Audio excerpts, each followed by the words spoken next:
Bonjour, c'est Gilles sur boursicoté.com. Voici l'analyse technique Forex et matières premières pour cette journée du mardi 5 août 2014. En commençant donc par cette paire de devises euro-dollar, donc sur laquelle nous étions sur un rebond technique. Alors, d'après le retracement de Fibonacci, je vous avais dit qu'il faudrait dépasser ici avec force ce retracement des 23,6%. On était pourtant bien parti, avec ici donc un rebond sur cette zone majeure, après définition d'un nouveau point bas.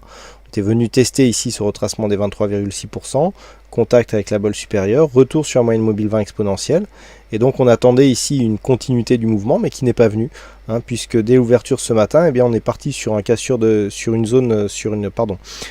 un signal de breakout dans la matinée, d'ailleurs signal qui a profité au système LVIC Forex et matières premières, Forex et Commodities, justement avec un nouvel algorithme de breakout, eh bien, qui a bien su détecter la sortie de cette phase et qui est sur un bon ratio de réussite, puisque là on arrive à prendre quasiment toute la phase de baisse.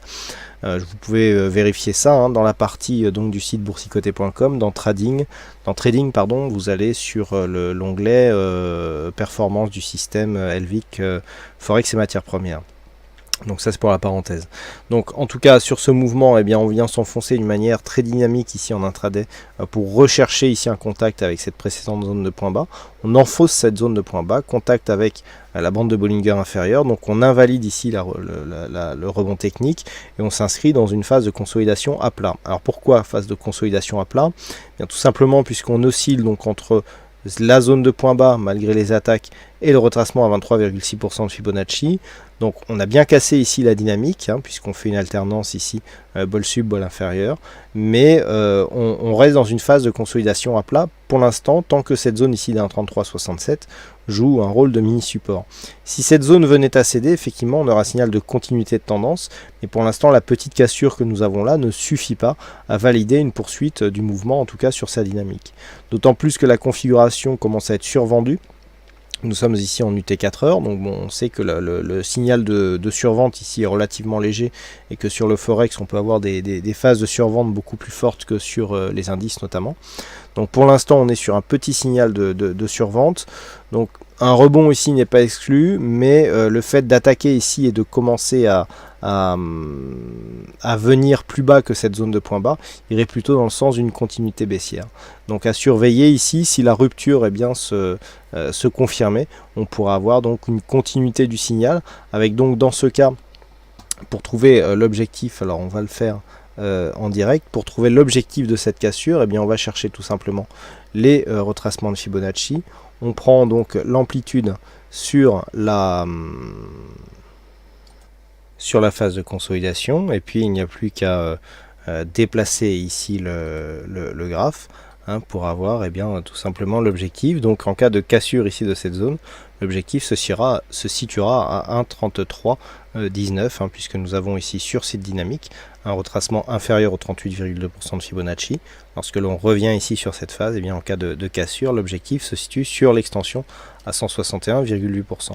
Donc pour l'instant, nous sommes ici sur une phase de test, il n'y a pas de cassure, comme je vous l'indiquais, mais effectivement, nous sommes plus ici sur une continuité baissière avec des lignes de résistance qui quand même sont baissières et donc continuent à nous donner le sens de la tendance. Pour invalider cette configuration, il faudrait repasser au-delà de ce point haut qui se situe à 1,3445.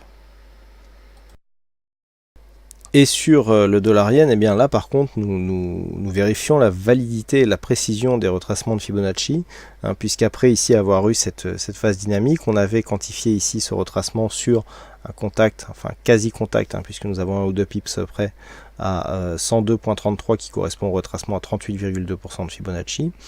Et puis suite à cela, les cours remontent. Donc on est vraiment venu chercher cette zone d'objectif à 38,2. Dans un premier temps, la zone des 23,6 ici s'imposait comme zone de résistance. Deuxième contact avec la bolle inférieure, premier contact, un contact avec la bolle inférieure suite donc à cette phase de baisse. Et puis finalement, les cours remontent, on repasse au-delà des 102,71. Donc ça c'est plutôt bon signe par rapport au reste de la tendance et on s'approche ici de cette zone de point haut.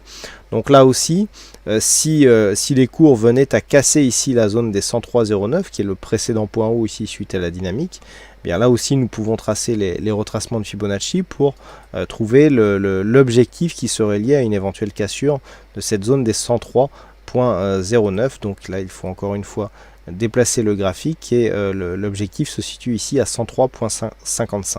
donc il faudrait effectivement s'affranchir de cette zone majeure des 103.34. donc ici sur une phase de hausse on peut considérer qu'il y aurait assez de dynamique pour tester ou en tout cas venir même brièvement chercher cet objectif ici des 103.55. Par contre ce qui est sûr c'est que sur cette configuration pour l'instant on reste dans une perspective plutôt haussière et ce tant que la zone ici des 102.34 n'est pas cassée à la baisse. Et enfin l'or qui persiste lui aussi sur un mouvement baissier puisque suite à cette phase d'accélération qui avait défini une zone de point bas à 1280 $ l'once, eh bien on est venu rebondir plusieurs fois sous cette moyenne mobile 20 exponentielle avant un retour ici sur une zone d'évolution qui correspond quasiment à cette dernière zone de point bas. Donc on est ici dans une continuité de tendance baissière avec cette moyenne mobile 20 exponentielle qui s'impose comme zone de résistance, une configuration ici relativement neutre avec des oscillateurs qui oscillent dans leur zone neutre, un MACD qui n'a pas une grosse amplitude et qui hésite énormément entre l'évolution haussière et baissière, mais le fond de tendance ici reste baissier puisque nous sommes sur une succession de points hauts de plus en plus bas et donc une moyenne mobile 20 exponentielle qui s'impose comme zone de résistance. Donc sur une cassure ici des 1280 $ l'once, nous avons des objectifs qui se situent aux alentours des 1260 $ l'once. Donc sur une rupture ici de cette zone, eh bien l'objectif se situera sur le support précédent. Naturellement, sur une rupture de cette zone, eh bien, il y aurait confirmation de la poursuite de l'évolution de ce mouvement baissier. Par contre, sur une cassure ici des 1297 $ l'once, il ne fait quasiment plus l'ombre d'un doute que si on venait tester cette zone, eh bien il s'en suivrait une cassure de cette zone de résistance baissière, sauf si le cours venait intervenir, sauf si le test venait ici dans les prochaines heures. Mais si par exemple le test se fait demain, on sera quasiment sur la même zone et donc sur une phase de hausse ici avec deux points bas qui seront quasiment sur la même zone. Nul doute que cette zone de résistance ici devrait céder et dans ce cas-là marquer un signal de sortie de cette zone d'évolution baissière. En tout cas, c'est ce qu'il faudra attendre comme signal, la cassure de cette zone de résistance pour sortir de cette tendance baissière. Mais en attendant, nous y sommes toujours confortés. Voilà donc ce que nous pouvons dire sur cette analyse technique Forex et matières premières. Il ne me reste plus qu'à vous souhaiter à toutes et à tous une bonne soirée. Bonne chance dans le prochain trade et on se donne rendez-vous dès demain pour d'autres analyses techniques en vidéo. Bonsoir à tous.